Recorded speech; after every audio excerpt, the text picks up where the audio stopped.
За энэ цаашдаа хэрэгжүүлэх ажил арга хэмжээний санал гэдэг дээр нэг 5 зүйл байна. Тэгэхээр мэдээж зарим ихэнх зүйл бол нээлттэй ингээд тайлбарлаад ярьж байгаа, үндэслэл гаргаж байгаа. Мөн ажил хэргийн шугамар хаалттай ярих зайлшгүй сэдвүүд байх боломжтой байгаа. Тэрийг бас жиж хууль зүйн байнгын хорон дээр хууль зүйн сайд бас яг энэ хаалттай оруулж ирж ярих зүйлүүдэд ярих нь зөв байх гэж үзэж байна. За тэгэхээр нэгдүгээрт бол тэр шууд мэдээс солилцох хамтарсан ажиллагааг явуулах тогтолцоог бүрдүүлэх холбогч офицер гэдэг байгаа шүү дээ. Энэ мэдээж одоо гадаад яам болон за тагнуулын ерхий газар гэдэг олон салбарын байгууллагуудтай хамтрах зүйл учраас бас яг энэ талаарх мэдээлэлээ албан шугамар наривчлаад хүсэлтэд хууль зүйн байнгын хороонд ирүүлмээр байна. Энийг бүр албан ёсоор. Хоёрдугаарт хүн худалдаалах гэмт хэргийн хохирлын тусгай дэд сан байгуулах гэж байгаа. Энэ сангийн одоо жишээлбэл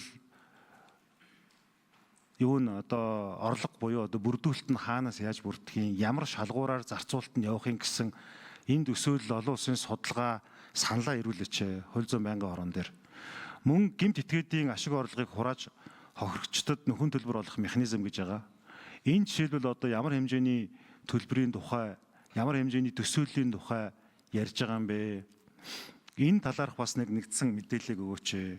Тэгээ эдгээр мэдээллийг хүний эрхийн дэд хороонд баасан жаргал дарга дээр хаяглаад биднэрт ирүүлээч. Дараа нь тэр хохирогч төвтэй нэгдсэн үйлчилгээний төв байгуулах гэж байгаа. Энэ төвийн бас одоо функц, ажиллах горимыг яг юу гэж харж байгаа юм бэ? Ямар төсөөлөл байгаа юм бэ?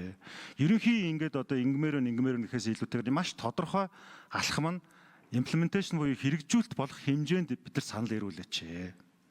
Дөрөвдүгээрт тэр хүүхдийг улсын хилээр нэвтрүүлэхэд хяналт тавих журам гэдэг 2.1-4 заасан зүйл заалтыг шинжилэн боловсруулах гэж байгаа. Яг ямар үндслээр ямар өөрчлөлийг яаж шинжилэн боловсруулах гэдэг юм бэ гэдэг саналаа мөн бас энэ хүний эрхийн дэд хороонд ирүүлээч. Дараад нь 5 дугаарт тэр тайч хүзүүлбэртэй бар караокены чиглэлээр үйл ажиллагаа явуулж бусдыг биеийн үнэлэхийг зохион байгуулах, хүн худалдаалах гэмт хэрэгүүд бүртгэж эхэлсэн хар тамхи мансууруулах бодис, мөрөөдө тоглоом зэрэг бус төрлийн гэмт хэрэгтэй хавсран үлдэгдэж байгаа гэж байгаа шүү дээ, тийм ээ. Яг энэ дээр жишээлбэл тоо статистик гэмт хэргийн гаралтын шинж байдлыг гаргаач. За ингээд энийг ер нь бол бид нар дээрх арга хэмжээнүүдийг авсан тохиолдолд ямар үйлдэл үр дүн гарах вэ гэдэг ийм одоо симуляц байдлаар төсөө даргын загварчлалын үр дүнг бидэрт ирүүлээч. Цагаа нэмж авч болох удиргаа. За Эрдэнэ олдогчнууд 1 минут нэмээд өгчээ. За тэгээд энэ дээр жишээлбэл зохион байгуулалттай гэмт хэрэгтэй тэмцэх хилцч гэдэг юм уу эдгээр дээр бүтэц оронтойг бэхжүүлэх, чадварчуулах гэж байгаа. Энэ дээр яг тодорхой саналаа яамны түвшинд юу хийх юм, засгийн түвшинд юу хийх юм, энийг дэмжихийн тулд тухайлбал одоо хууль зүйн байнгын хорооноос ямар үйлдэл шийдвэр гаргалтыг та нар хүсэж байгаа вэ? Энэ төлөвлөгөөгөө маш тодорхой бидэнд ирүүлээч. Одоо ерөнхийдөө танилцуулгыг ойлгож байгаа ч гэсэн шууд одоо шийдвэр гаргах юм одоо саналуудыг та нар ирүүлээч. Дараа нь 6-т нь болохоор тэр AI тухай ярмаар байна. Сүмбэ гэдэг програмаар гарч ирээд тэр тодорхой энэ одоо гэмт хэргийн одоо хохирогч бий болох нөхцөл байдал руу оруулаад байна шүү дээ. Тэгээ энийг ингээд тодорхой хаягуудыг хаасан гэж хэлээд байна. Энэ бол одоо байгаа зүйл дээр шинж тэмдгийн уучлаарай нэг юм дуусгасангүй. Минут дуусчлаа.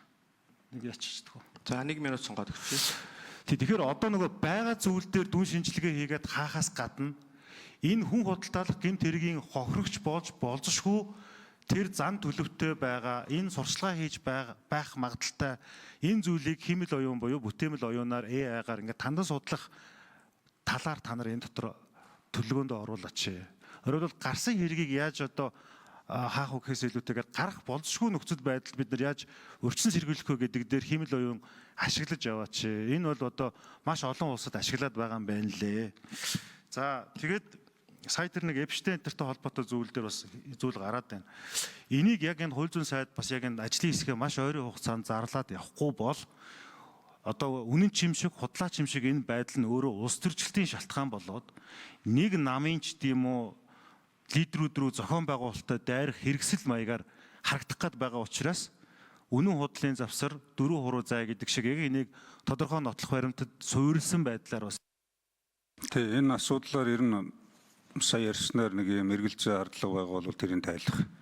Нэг талд нь ил тод мэдээллээр олон нийтийг хангах чиглэлээр ажлын хэсэг зохион байгуулагдаад явна. Шуурхай зохион байгуул. Нэгдүгээрт, хоёрдугаарт энэ асуудал хүний наймаатай холбоотой асуудал бол ойрын хугацаанд зөвхөн хууль зүйн яам байнгын ороод үдээгүй. Ер нь энэ хөлбөмбөг нийгэм хамгааллын яам, боловсролын яам гэдэг нийгмийн чиглэлийн оролцоотой төрийн захиргааны төв байгууллагуудыг оролцуулж нэлээд одоо хаалттай мэдээлэл солилцож энэ дээр цогц арга хэмжээ авахгүй болвол энэ өөрөө ихээхэн анхаарал татсан асуудал болж байгаа.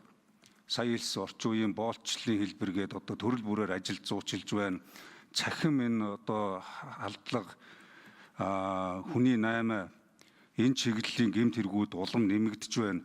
Эннээс урьдчилан сэргийлэх ажлуудыг хэрхэн зохион байгуулах гэх тухай асуудал бас их өргөн бүрэн цогцоор нь ярьж ойрын хугацаанд бас тодорхой үе шаттай ажлуудыг хийх тал дээр Эрдэнэт гишүүний яриад байгаа асуудал дээр бид бас дотооддоо ярьж байгаа зүйлүүд бий.